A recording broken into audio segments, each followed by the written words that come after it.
Hey, it's Nat. And Beck, two very different sisters who come together to reframe some of life's big and small problems. We're moms, writers. We have soft boundaries. We see the world differently, but we both lean into vulnerability together and with our guests because we like deep dives. So come with us. Let's reframe something. I first heard Derek Sivers on the Tim Ferriss podcast and was immediately interested in this countercultural person who sold a multi-million-dollar company and then moved to New Zealand to do something completely different. He's interested in learning and iterating. And he did say he would answer every email, so you decided to test him. True. He answered me right away. He's been a musician, a circus performer, an entrepreneur, and a speaker. He's a slow thinker, an explorer, a xenophile, and loves a different point of view. In New Zealand, he lives in a house that he designed himself, based off the notion that houses should grow from how people actually live, not from a master plan. So he waits to add walls until he figures out what he needs. That's just one of his more radical ways of thinking. We were pleased, and he was pleased, that we asked him questions that he had never been asked before about how to live, about spirituality, parenting, and architecture. This conversation is full of surprises, and we hope you enjoy it. So here we go. Reframing a good life, one experiment at a time, with Derek Sivers.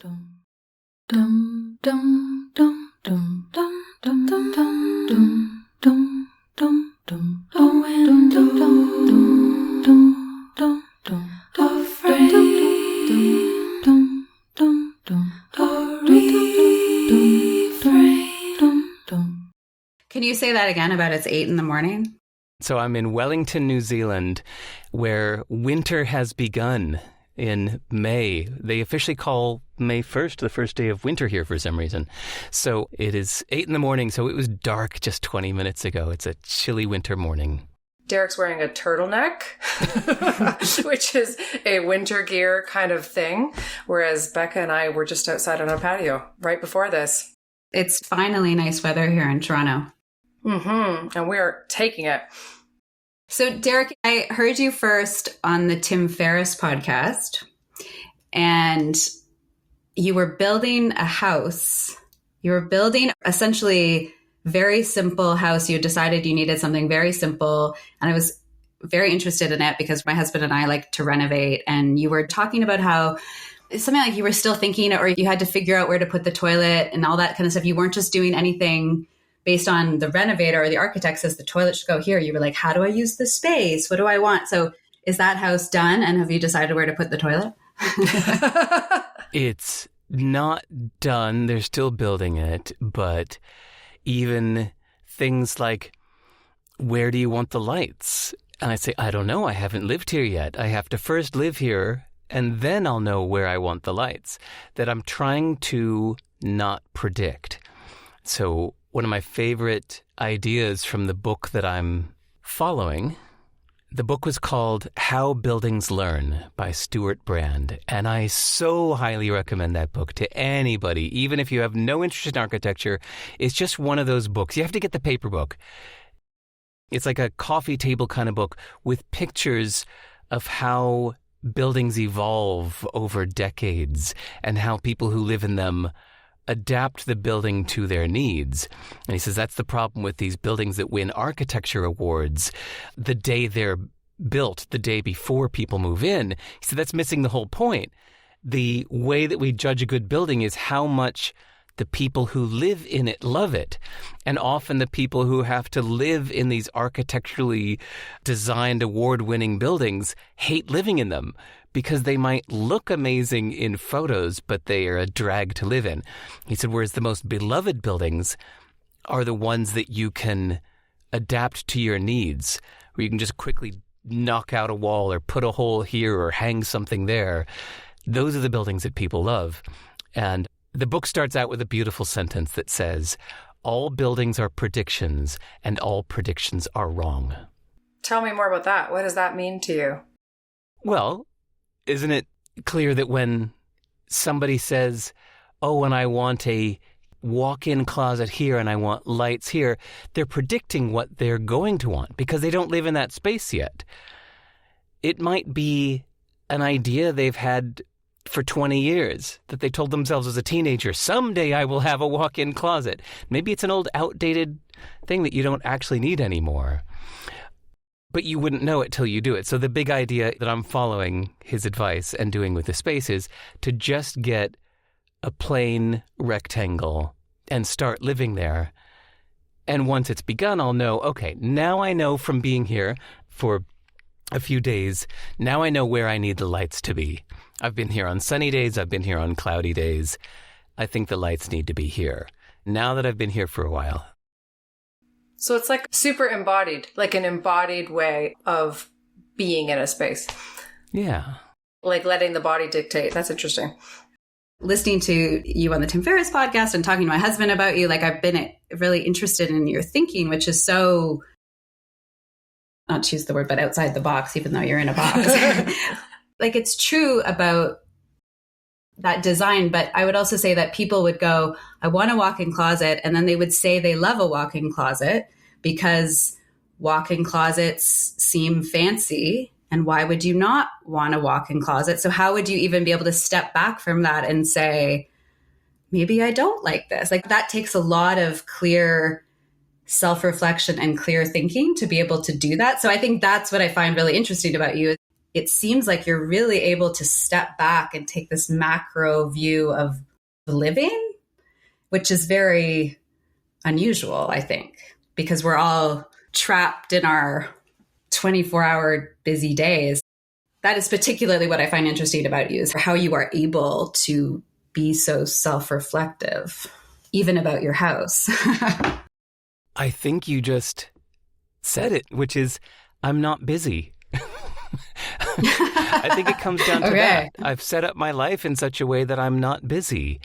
And I spend hours just daydreaming and hours just journaling and thinking, which leads me to find maybe unusual solutions to things.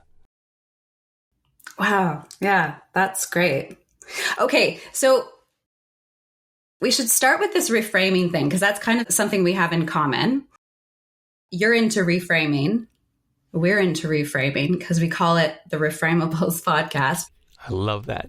But let's find out if we think the same about reframing. So Nat, my sister, is really the one who brought me to the concept of reframing. And I don't know, Nat, if that came out of academia for you or you just stumbled upon it because you had some trauma in your life and you're like, I need to reframe if I'm going to be able to be positive in this life. Or I don't know. Nat, you tell us, and then Derek, you say if that's how you see it. Okay, well, for me, I think it's probably like for so many folks, ideas that evolve over time. So I don't know that I could pinpoint it.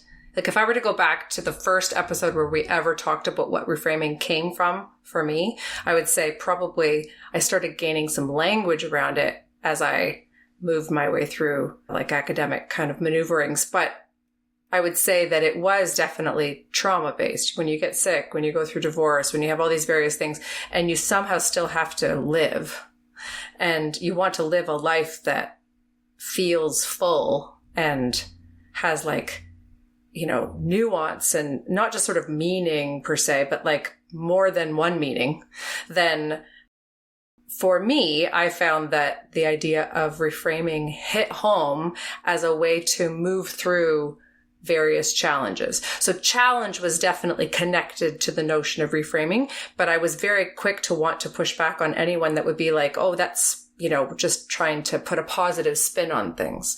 And I was like, no, that's definitely not what it is. There's no putting a positive spin on my body having changed because of having survived sepsis. Like I am different now, but I can reframe how I move through the world in this new body based on some tools that I have gathered over time for kind of navigating life now. So I would say that reframing is a process for me as opposed to an end goal. So that is Natalie's reframing-ish. I just do what Natalie says, so I don't...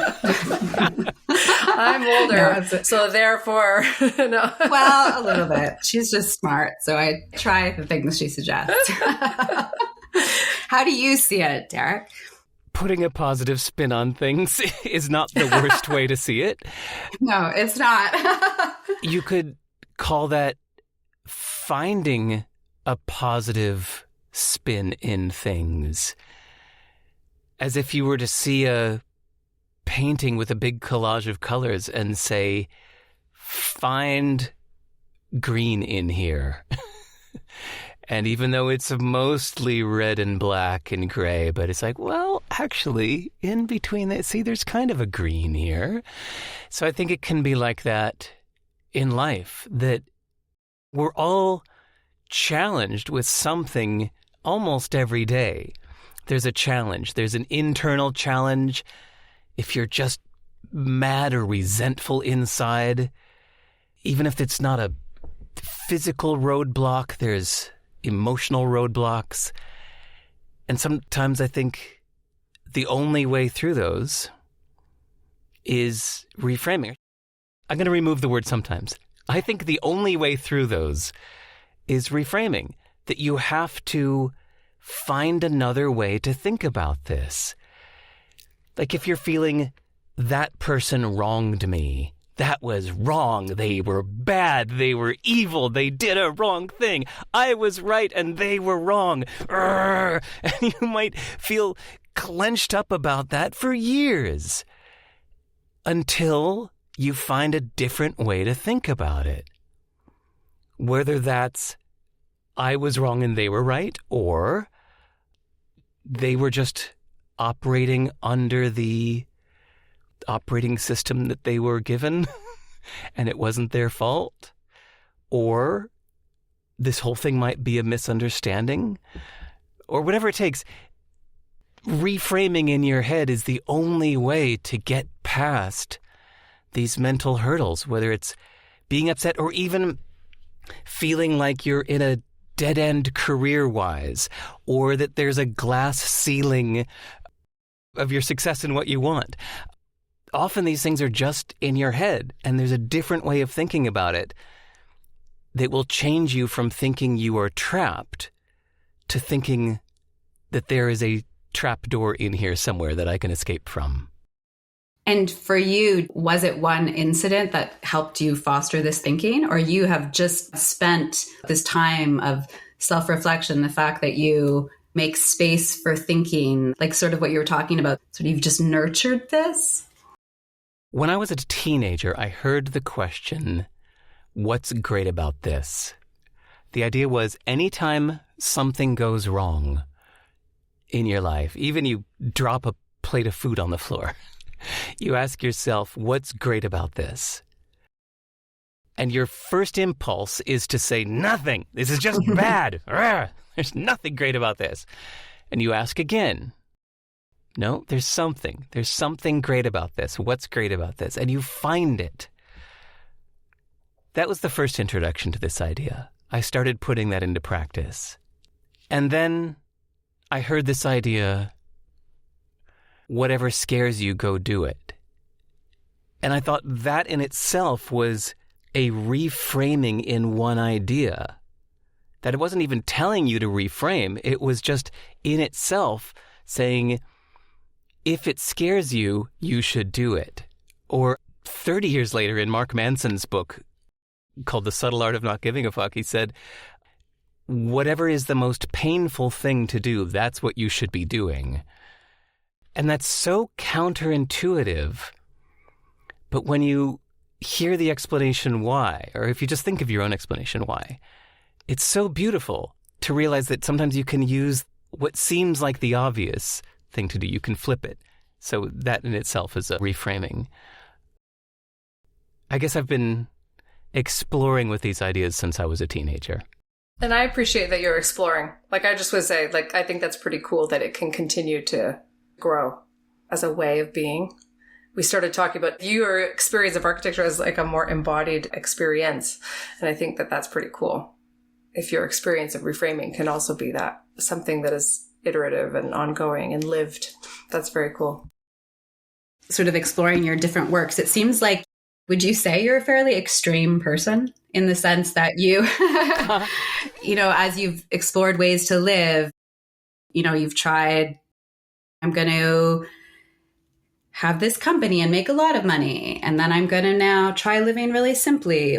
I'm going to, go all local. Like you have that idea of local and global. Or I'm going to now have like really international friends, if I picked it up right. So it just seems like you explore the spectrums, like either end of the spectrum in terms of this experiment of living. So I guess I was curious, where are you falling right now? What is the best way to live since you've tried many things? I want to know. There's no best way. Okay, sorry. Let's back up. So Nat said earlier something about living a full life. To me, that's what it comes down to. Is I want to live a full life. I'm only here for a little while. I want to see the world from as many different perspectives as I can, and ideally not just see it, but live it, embody it. I want to inhabit these philosophies, not just hear of them. I want to go live them. I love that word spectrum you just used, imagining that it's all a spectrum that you can take different angles on. But yeah, more importantly, I want to understand the points of view that come least naturally to me. The natural ones are easy. For whatever reason, our upbringing or DNA, nature, nurture, we have a way that we tend to be and tend to think. So that's a given. I don't have to give those much effort. What's easy for you? What is something that you go, yeah, that's where I go? Oh, introvert, individualist, being casual, not following rules. Blame my California birthplace. Blame my 80s rock and roll upbringing. I don't know. Those are just some that come to mind. Wow, nobody's ever asked me that before. Thank you. I don't know who I am. But then I put more effort into trying to go against that, to push hard into the things that do not come naturally, such as completely surrendering to rules or living in a culture that is against individualism. I'll just stop at those two because that's all I've got off the top of my head right now. But those two do not come naturally to me. Therefore, those are the things I want to go try. When I meet somebody that thinks so differently from me that everything in my instincts is repulsed and I think that they are so wrong, that to me is a reason to go that direction and try to learn more about it. Because like Nat said, this is part of living a full life, is to try to see, really see other points of view and to understand them until they don't feel wrong. Well, and you really built like a whole book on that because in Useful, Not True, you talk about this, right? Like this idea of understanding others and their beliefs. That's sort of like a subheading that you've got there. And you say, people share perspectives, not facts. And I was like, wow, that's a very quotable line. That's something to use. But then you go further a little bit and they tell you how to see things. They tell you how they see things. But maybe I inserted the word too there because I actually wonder if that actually is part of it, right? They tell you how to see things from their perspective because that's actually part of it. So I don't know. That's so fascinating to me because the next step I would go with that is, okay, if that's all about belief and how belief can in many ways just be perspective, what are some of the beliefs that you've let go of in this effort to see the world from other people's perspectives? If I thought longer, if we had 10 minutes of silence, I could come up with more, but only one comes to mind right now. I know there are many more, but the only one that comes to mind is when I first moved to Singapore from California. And I was immersed in the world of startups and entrepreneurship. I had just sold my company and everybody was calling me an entrepreneur, even though I thought of myself as a musician that was helping other musicians. But hey, because I sold a company, they called me an entrepreneur. So I moved to Singapore because I wanted to learn Chinese and live in a very different culture. And after I arrived, the Singapore Management University asked me to come speak to a class. So I went to go speak to a class full of 50 Singaporeans. And I said, who here wants to start their own company? Raise your hand. And no hands went up. And I thought, maybe they misunderstood the question. Because, of course, people want to start their own company. In California, if I were to ask that question to a room of 50 students, 51 hands would go up because somebody would run in from the hallway to raise their hand. That everybody wants to start their own company in California. How could it be in this room that nobody wants to start their own company? Surely they must just be too shy to raise their hands. So I started picking on individual people and said, why didn't you raise your hand? And she said, well, my parents took a lot of risk so that I could live a comfortable life. I just want to get a good salary job. And I asked somebody else, and she said, I think it's embarrassing. What if it fails? I would be humiliated. And I asked somebody else, and everybody had their own reasons why they didn't want to start a company. And I was blown away. I really thought everybody on earth wanted to start their own company if they could. This was a universal desire. But it wasn't. And so as I continued to live in Singapore for 2 more years, I ended up meeting hundreds of Singaporeans that would tell me things like, I wanted to be a musician, but my parents said no, I had to go to law school. So I went to law school and I don't make music anymore. And by my American values, I thought, no, that's so wrong. You need to be making music. You don't have to do what your parents say. You have to follow your passion. And it took me a couple years to realize that I was not right and they were not wrong. That these are just 2 different approaches. And one is not better than the other. Both are equally valid. And then it took me more years to look at fundamentalist Islam and realize it's not wrong. And to look at the Chinese government and realize they're not wrong. And to look at hedonists that go to Burning Man and realize they're not wrong. That these are all just different embodied philosophies that people are living. And they're just different. They're not wrong. That you can get all judgy about it, but then you have to realize you're judging it according to one set of values, and that's not the only set of values in the world. That's one that you might have been born into or trained into, but it's not the only way to see it.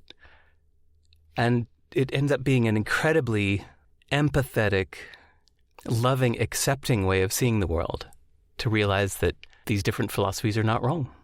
You could extend that to politics and stuff. Like if you were sitting in a room with Trump, would he rile you up? Of course. He would? Okay. Yeah. I have to just see how far this goes. Yeah. We all have instincts. We all have reflexes. We have our initial reaction to things. And in the end, you can still say, all right, even though I understand your point of view entirely, I still inside prefer this point of view. I do not prefer that point of view. You can still have your personal preferences. You're not just becoming a complete blank slate, although who knows, maybe that would be the ideal. It's kind of like we still have emotions, we have biases. Daniel Kahneman, that wrote the famous book Thinking Fast and Slow, said even though he's studied this work for 50 years, which is about biases, he said, I still have biases. He said, even though I'm the expert on the subject, I'm just as caught up by these cognitive biases the same as everyone else. So, yeah, I still have my preferences. It's an interesting challenge to make yourself really wholeheartedly try to understand a very different point of view. Yeah, that seems like a very important exercise in our world, particularly. I guess that sort of empathetic way of viewing the world, I don't know if you would say that, but you seem very genuinely open to people. And I was attracted to, you said it on the podcast, the Tim Ferriss podcast, maybe you say it on your website too, but that you answer every email. I wonder, is that still true? And how do you not get jaded by people? Because I feel like I'm a fairly open person too, but the idea that I would answer every email with this openness, and maybe you would say that's because I have time, I have space to not be irritated by people. But I think it's a really beautiful and unusual quality to be open to people and like regular people. Like you're just talking to just me and my annoying, mundane things that I like. You're just like hanging out. I don't know, Nat, is there a better way to say it? But I was just thinking of how do we foster that, or how do you foster that openness? No, I like how you said it, though. I don't think you're annoying, Beck.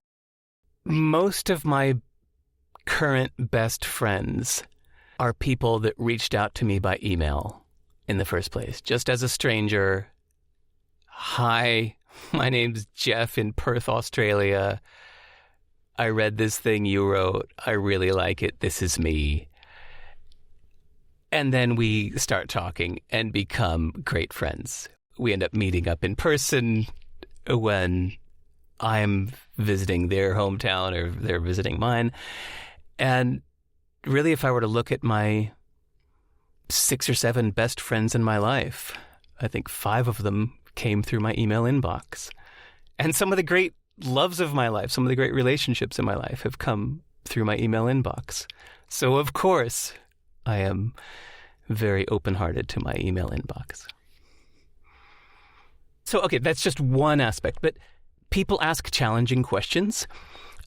For years and years, on the front page of my website, it said, "Hi, I'm Derek Sivers. I am an entrepreneur. I'm a programmer. I'm an introvert." And I got a tiny 2-sentence email from a stranger in Germany saying, "I don't think you should pigeonhole yourself like that. You are more than just an introvert. There must be more nuance to that." And my first impulse was, screw you, stranger. How dare you? But seconds later, I thought, oh my God, he's right. That's an oversimplification. I'm not just an introvert.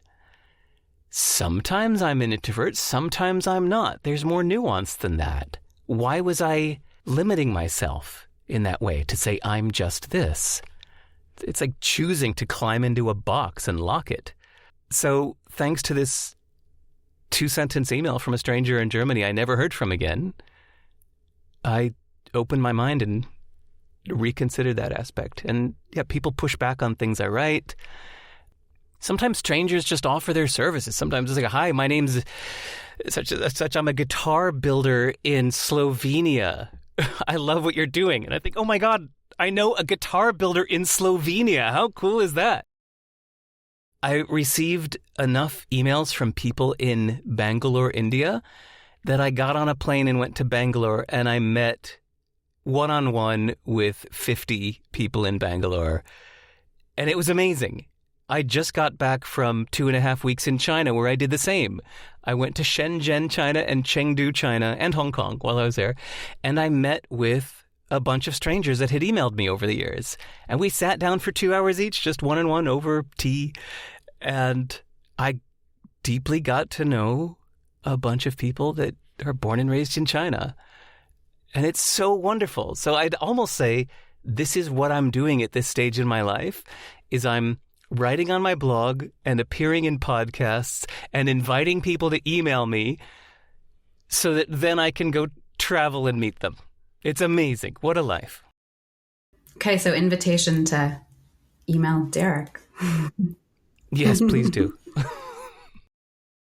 It's funny because I taught for 20 years, public education. I had a very good job. Everything was very kind of ordered.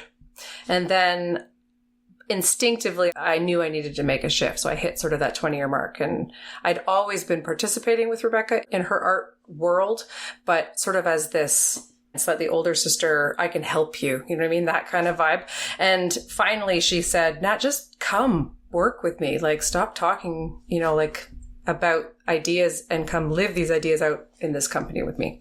And it's funny, it took a long time to get to that place. But I would say that the people I have met exiting the world of education proper into this world of not just art, like art and producing and creating and bridge building has been so changing of me as a person because of those conversations. But what I would say I'm feeling different from what you just described is that you are just having conversations perhaps for the sake of the conversation. That's what I just heard you say. Like, I just want to get to know these people. And I would love to get to that place because right now I'm still I'm bridge building and meeting people, but it's always in service of a project.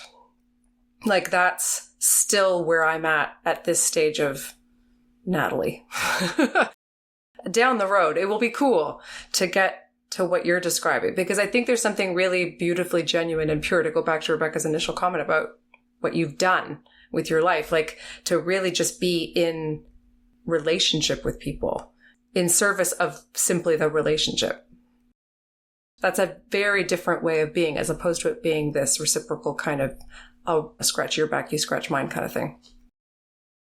So Nat, let me push back on that. I wouldn't say that what you're doing is lesser than what I'm doing, because in fact, I was just last night thinking I would like to do it more like you. That I thought, I'm spending hundreds of hours sitting at coffee shops having conversations with people.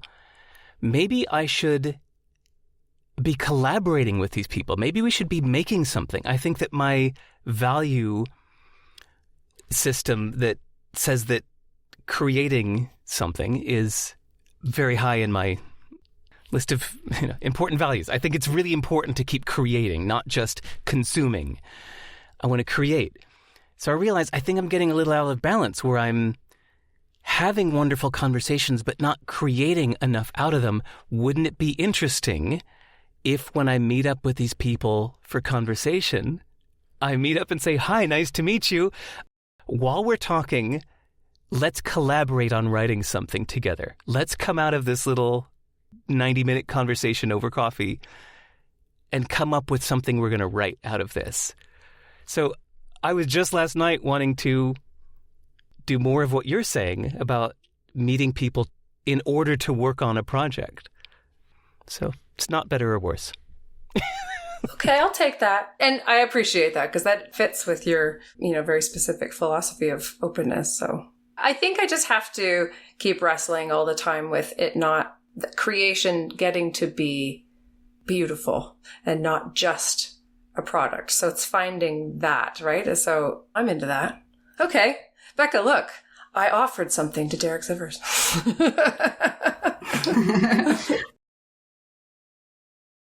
Sorry, do you both live in Toronto? Yeah, just down the street from each other.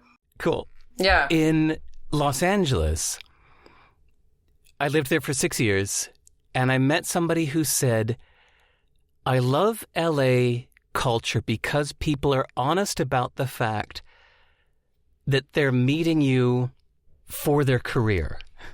Meaning it's a town where you're supposed to go meet everybody because it's a city full of freelancers. A lot of people are in the entertainment industry where there's no steady job.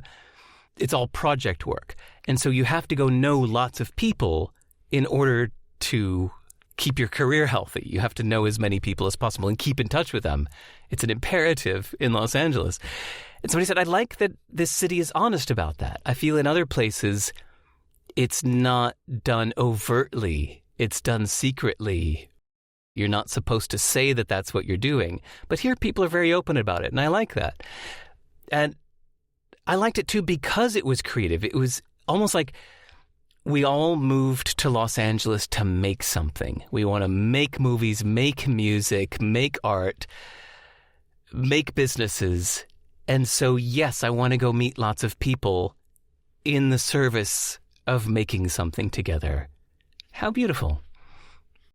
Sometimes I find with my friends where they don't see themselves as artists, but I kind of see everyone as, I feel like I could make something with anyone. I'm always like, you should write about that. Like, let's write. And they'll be like, whoa, I'm not a writer. And I always find that a little bit disappointing because I'm like, well, but we could, and not everyone wants to. So I would wonder, Derek, if you started to say to people, is it possible people wouldn't be as interested. I mean, I guess you would look for the people that are, but could that be a disappointing experience too, to be like, I thought I was meeting more of a creative? I don't know. Is that possible? I do think that most people have a hang up as soon as you call it writing. Right. Or as soon as you say that this will be public, they freeze up because they imagine a million judgmental eyes. But instead, you're right. If I don't say it up front, like, hi, nice to meet you, let's write something together, that would probably be a terrible thing to say.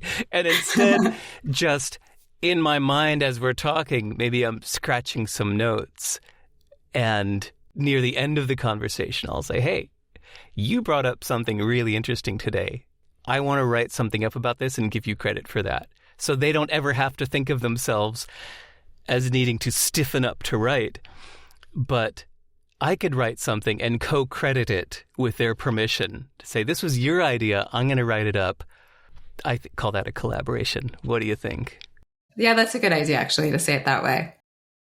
I love that. I love that because citation is such an art, and it's an art that is under-resourced in terms of like who gets to sort of have their name on things, like the ideas in the world that are out there, and then whose name gets to sort of lay claim to an idea. The idea that you might, or we might, Beck, I know you would do that with anybody. My sister is the most creative mind I know, and she would take anybody's cool idea and with them want to move forward. And then that naming of their work in it would benefit everyone, including herself. So yeah, there's a lot of really wonderful work about citation out there. Okay, well, anyways, that's our job, team. At the end of this, we're going to write our own little trio piece about the importance of citation and community building. I like that. Dum dum dum dum dum dum dum dum dum dum dum dum dum dum dum dum dum. Sometimes people ask us if we make money doing this podcast. The answer is we don't. In fact, every hour we spend on Reframables is time not spent at a paying gig. And the steps to making a podcast are actually many. Finding the guests, booking the guests, reading the books, planning the questions, editing the interview, uploading it into the podcast world, making the artwork. So, if you value this podcast, please consider supporting it with a financial contribution. Memberships start at $6 a month on Patreon and include a monthly extra where we record our 5 things in a week. In this world, we have to support what we love, and with that support, an energy comes back to us. So thanks for going to patreon.com/reframables and becoming a supporter. It doesn't really make a lot of sense to be making a podcast, but here we are, 3 years later, still doing it with your help. So go to patreon.com/reframables. Now, on to the show. Dum dum dum dum dum dum dum. Okay, so I wanted to ask you about the idea of the present, because you really seem very present-minded. Like you are somebody that's not rolling about in the past or rolling about in the future. That's my interpretation of you based on how I've kind of been navigating through your links and who you are on your website. Though I do know, what did it say? Your website hasn't been updated since 2024, some specific date. Oh, yeah. It hasn't. And I was like, that's very up to date because most people's websites haven't been updated in like 5 years. So just to say, you're pretty good. But the idea of being so like in the now, is that me observing that of you, or is that actually how you feel you live? Like, are you a now man? Can I add before you answer that? Because that expression, rolling around in the past, our dad is a pastor, a minister. That is an expression he uses, like a spiritual sort of stop rolling around in the past, rolling around in the grievances of the past, the future, like be in the present, like now. So maybe that's where that came from. What is the etymology of the word pastor? Because you just said rolling around in the past, he's a pastor. And I didn't understand it first. I thought you meant pastor, like he is a person that does the past. Oh, yes. Like a baker, a pastor. Wow. Good question. Although you could say reverend or like a minister. I don't know what pastor. Oh, pastor is like sheep. Right. Pastoral. Pastoral, yes. Oh, yeah. This one would be more like reverend. Wow. Good side topic, though. So, check this out. I get to answer 2 questions, a past question and a new question. 20 minutes ago, you asked me, what's the right way to live? And I took a tangent and I didn't answer that. And now you ask if I'm present focused. So the underlying message of my book, How to Live, with all of its conflicting directives, one chapter says, live for the present. The next chapter says, live for the future. The next chapter says, focus only on what has lasted for a long time, and etc. Each chapter disagrees with all of the other chapters. Some people read that book and they say, so which one is the right answer? And I say, no. I disagree with the question. There is no right one. The reason that at the end of the book there's a picture of an orchestra seating chart with 27 instruments in the orchestra, not coincidentally to match the 27 chapters of the book, is to say that each one of these approaches to life is like an instrument in the orchestra. And if you were the composer or the conductor, you choose. Sometimes you want the trumpets, and sometimes you just want the flutes, and sometimes you want to combine the harp with the oboe. That there's no one right answer, and it doesn't have to be just one. There's no one right instrument. You use these instruments at different times in your life, sometimes even at different times in your day. So there are times in my day when I am completely present focused with my boy. So when he comes home from school at 3:40 p.m., I just shut down everything. I turn off my phone. I turn off my computer. I turn off my dreams. I turn off my plans. And I give him my full attention. I'm completely immersed in whatever he wants until bedtime. Or until he runs off to do something by himself and says, okay, I'll be back in 2 hours. Then I turn on my plans. I turn on my computer. And I get back into my own future-focused work. But when he's at school and I'm not with him, I'm usually very future-focused. I sometimes have to remind myself that I'm still here and now because my thoughts are very often years in the future as I do things now to create the future I want. So I wonder why then, not that your job is to get into my head, but why would I then have asked that question? Do you think it's like that you're inspiring something in me to want to be like, in the now? Like, I'm just trying to understand how I would have taken that forward, because I don't want you to think, okay, Natalie completely misinterpreted me, but I don't think it's like that. I think it's maybe a perspective in terms of how I'm entering your work.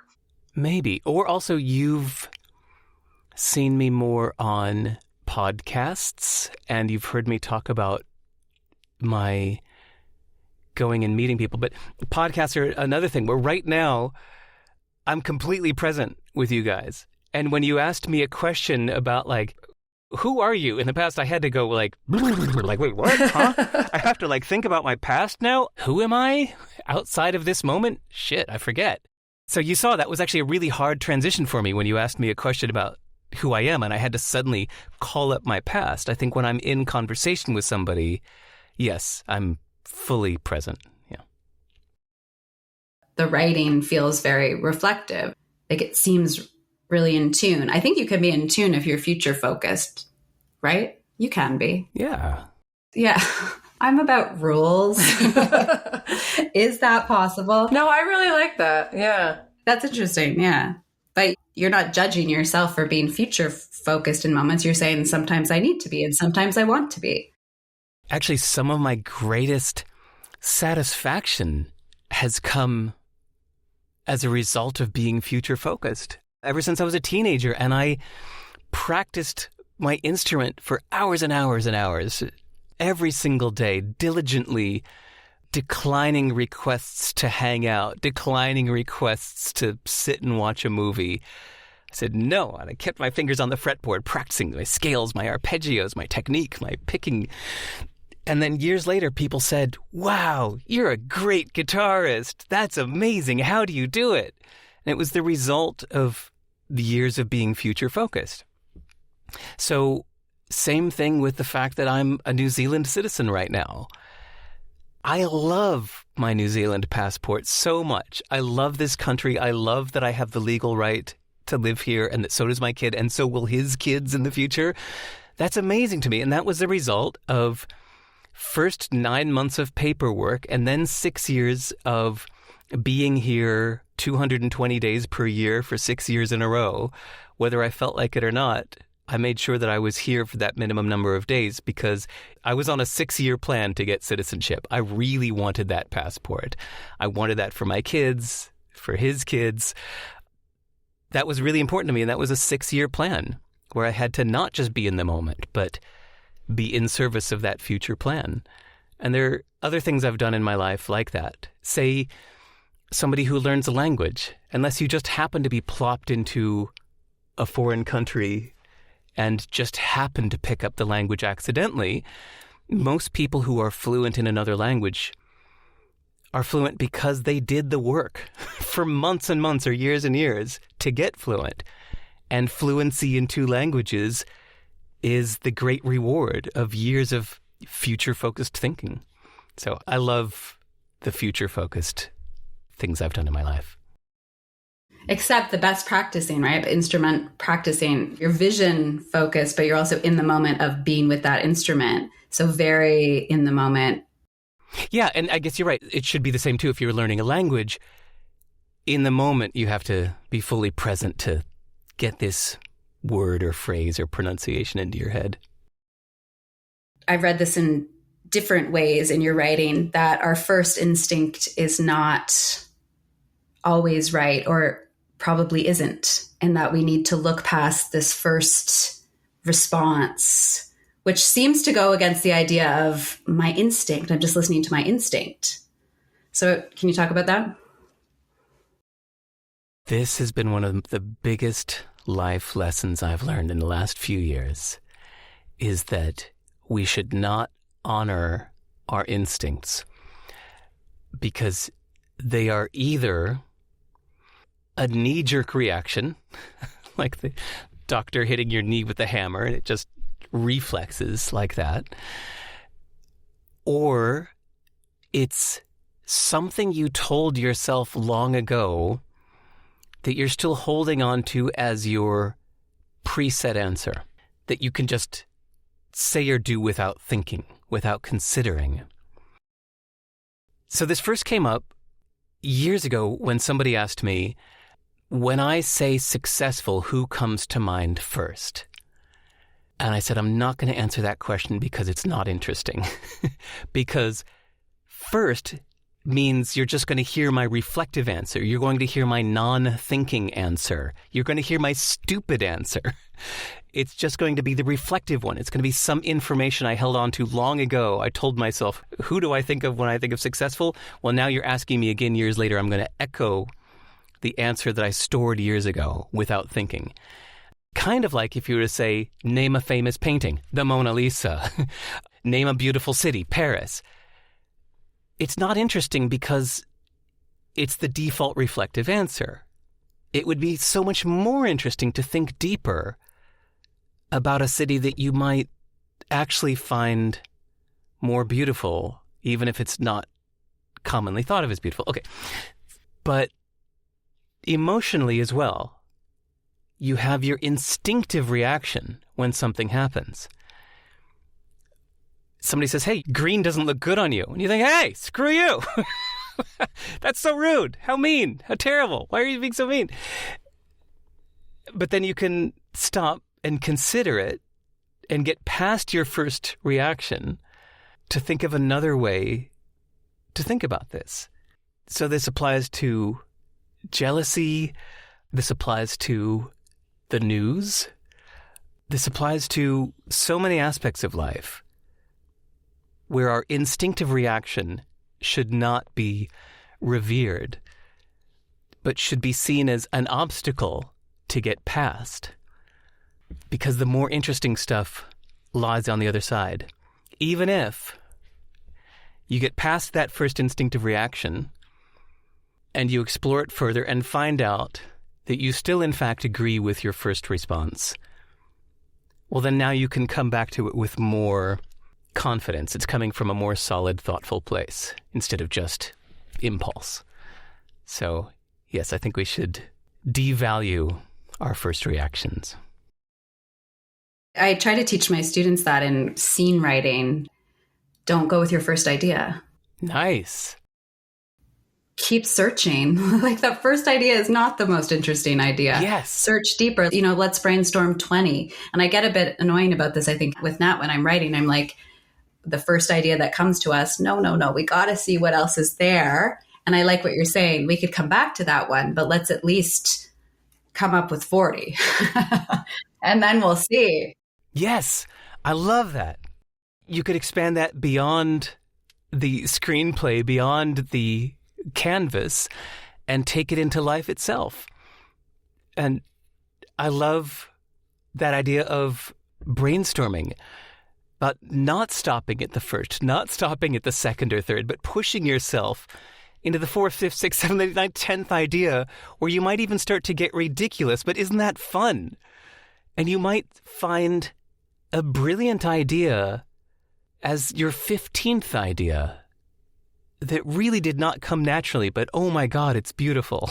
It's so much more fun and so much more interesting, because probably other people also would never have thought of that first. And most people do just stick with the first thing they think of. Yeah. And by the time I think you get to the 15th, then you're starting to combine things, and then it just starts to get a bit more original and more crazy. It's just more fun. And a lot of that kind of ideating, certainly in our work in the arts, happens in community, because like writers' rooms are groups, right? And that's because then the best ideas emerge out of all of that kind of back and forthness.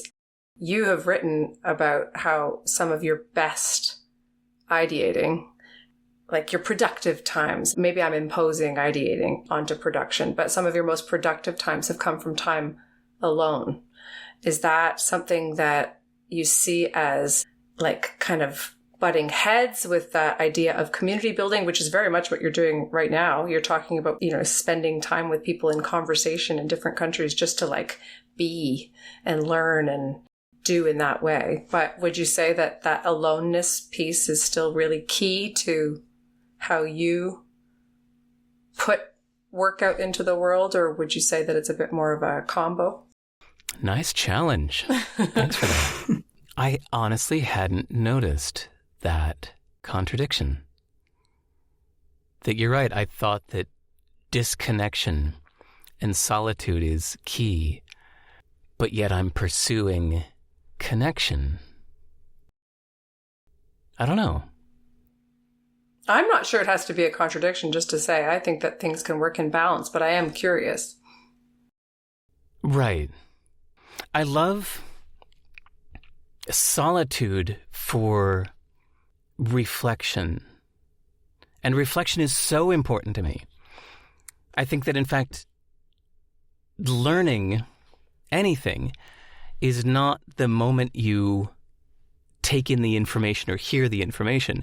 Real learning doesn't come until later, when you reflect on that information and you adopt it as your own instead of just holding it out as somebody else's.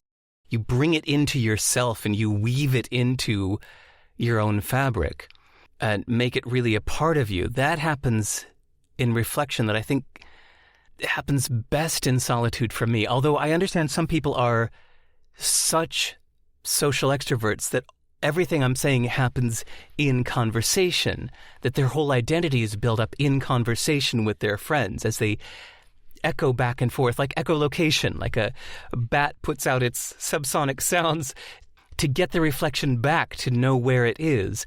Some of us do that socially. We have to echo our thoughts in order to hear them bounced back off of others to know who we are.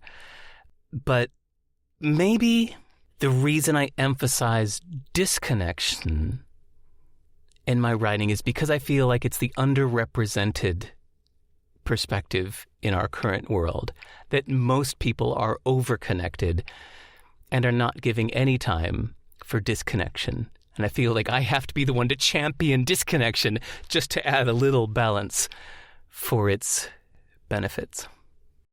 Dum dum dum dum dum dum dum dum dum dum dum dum dum dum dum dum dum. Derek, what threatens your equanimity? You seem like genuinely, open to changing your mind, open to other opinions, which is so beautiful. And I think like a role model. But then what's the thing that just makes you go,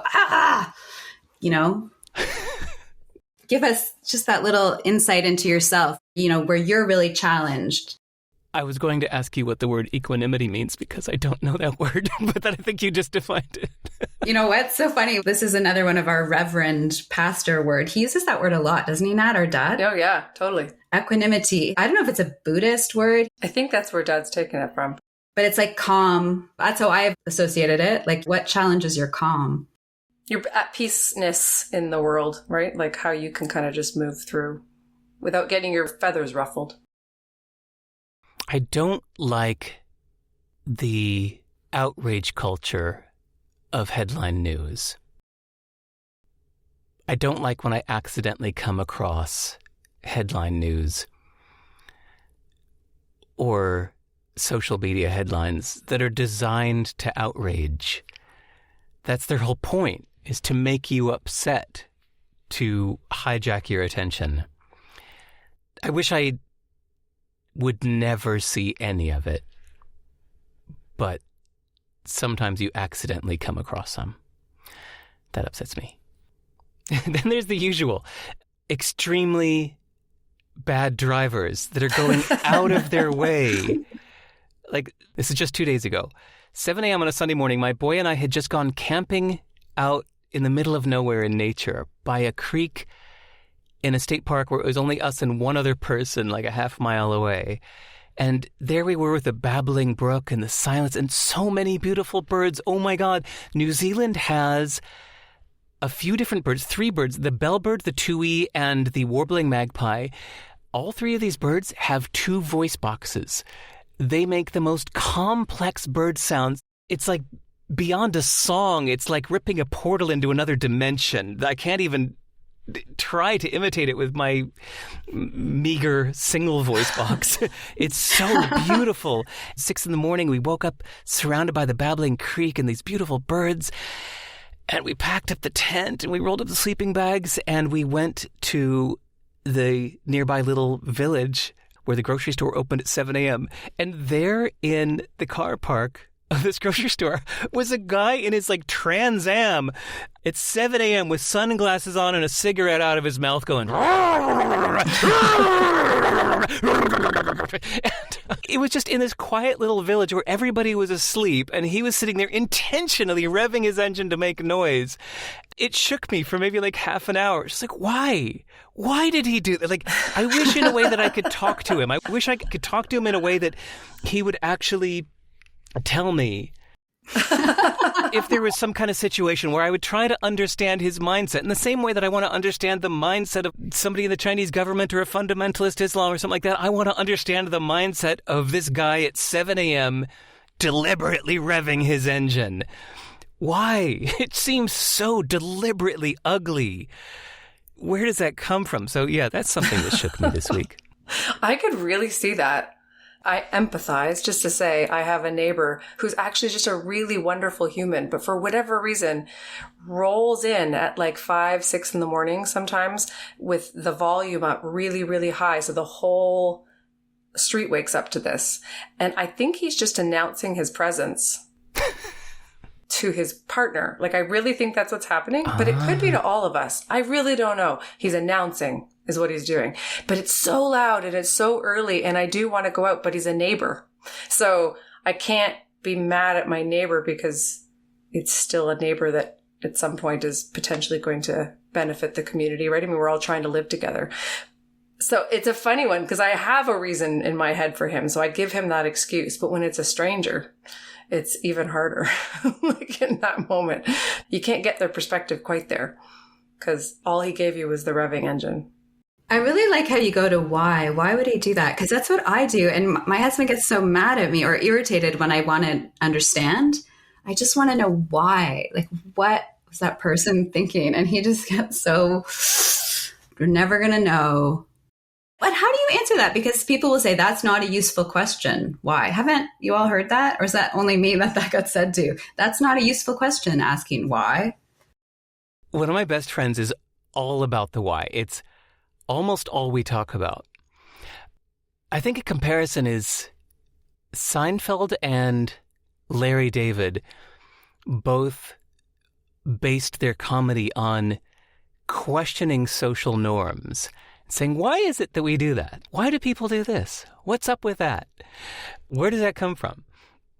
And I think anybody who lives in two cultures, even if you grew up in one household, say with Indian parents growing up in Vancouver, you question both. You can say, why is it that my parents do that? Why is it that the place I live does that? I think why is so much fun. So one of my best friends and I are all about the why. But then I have another best friend who is so intelligent, so curious about the world, but refuses that question why. Whenever I ask her, why do you think people do this? She always shuts down the question right away. She says, oh, Derek, people don't think. They don't know why. There's no reason why. They just do it. That's just what they do. I said, no, but there's always a why, even if it's subconscious. And subconscious really does mean below your consciousness. You don't know why. I'm not saying that they have a deliberate knowledge of why. I want to get to the subconscious reason why.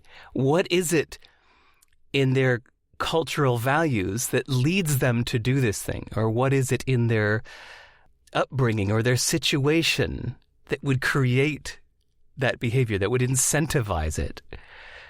That's what I want to know. Even if the person themselves doesn't know why, I want to know why, even if they don't. That's good. I'm going to say that. Simon, I want to know why, even if they don't know why. And you will discuss it with me. And from what I understand, I am no anthropologist, but I think I am a passionate amateur anthropologist. That's kind of what this is, right? Like if you go into some foreign culture, you go off into a jungle in Peru where people do things in a certain way, they're not questioning, this is just the way, this is what we do. And you as an outsider are saying, yes, but why? So I think it's like that with even everyday people. Well, and it does go back to empathy. Like if we can understand the why, then maybe we can live more humanely with each other, which is how we started this whole conversation. So yeah, absolutely. Then when you meet that truck driver in the coffee shop, you can smile. Yeah. Or my neighbor. Sometimes I think that like your neighbor might not realize that anybody else can hear it.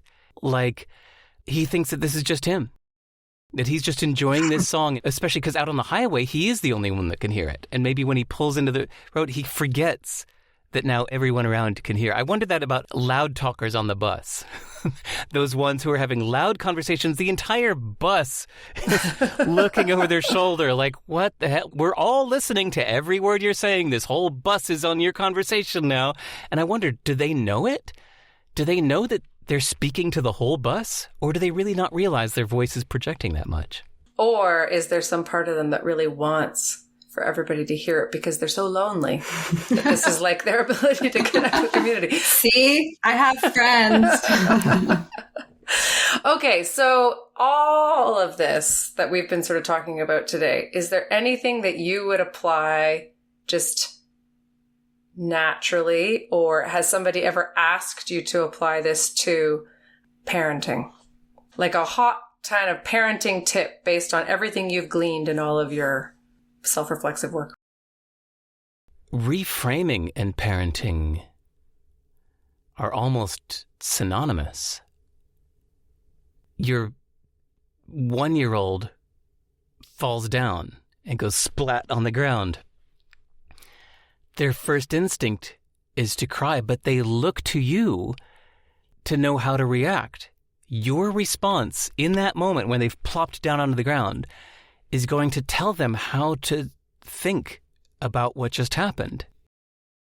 I've heard that some parents that do the, oh baby, oh poor baby, oh come here to mama, come here, it's okay, Jojo baby, it's okay. That you think you're being caring, but what you've done in that moment is shaped your child to think that when anything goes wrong, they are helpless and need the help of a parent. But instead, even at that young age, like 1 year old, walking toddler goes plop on the ground, you can smile and say, hey, good job. You could do it. There you go. Oh. And they look to you, and that shapes how they see the world.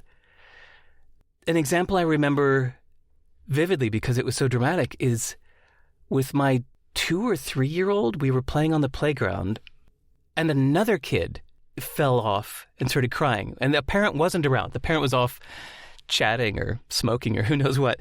And so as soon as another kid fell down and was crying, I told my boy, go give him a hug right now. You got to go give him a hug. He went, okay.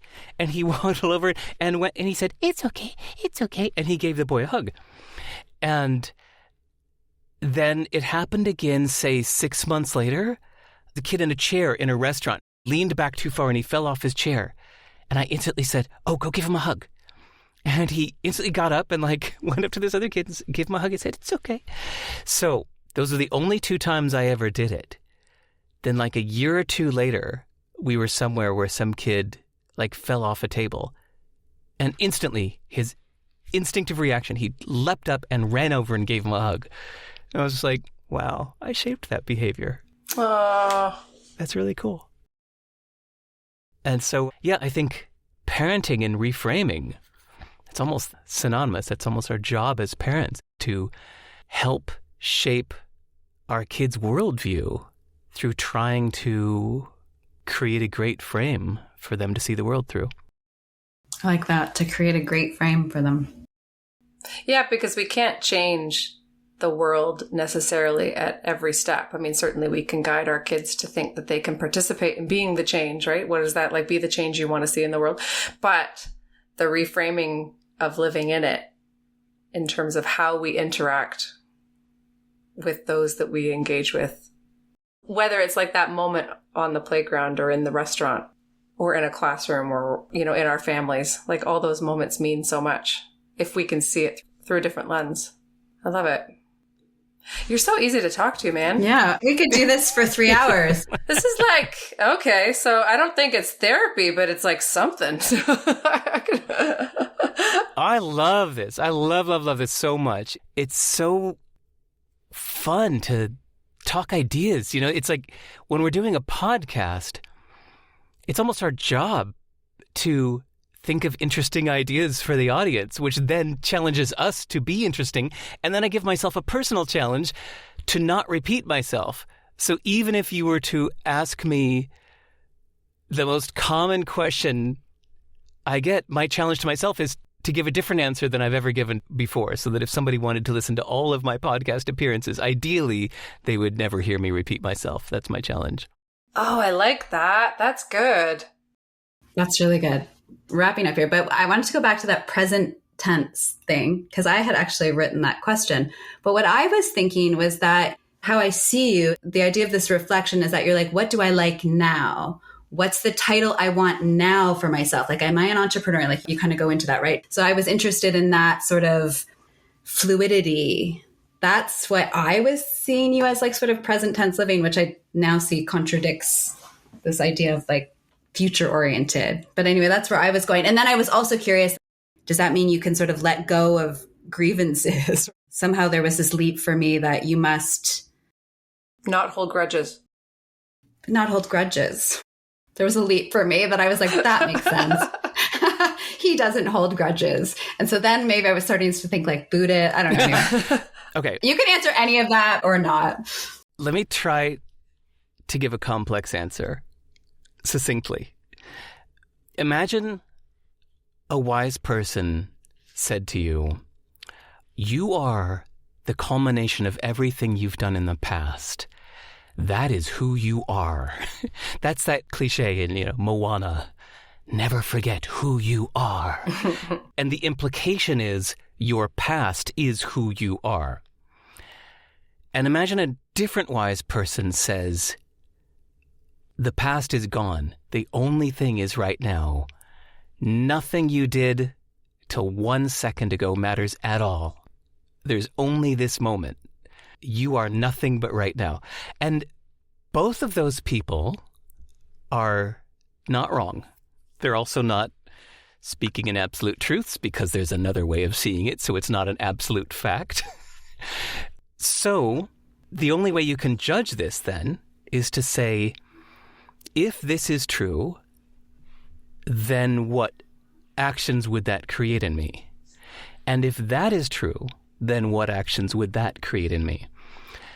And judge it by the actions it creates instead of trying to judge the idea itself as objectively true or not.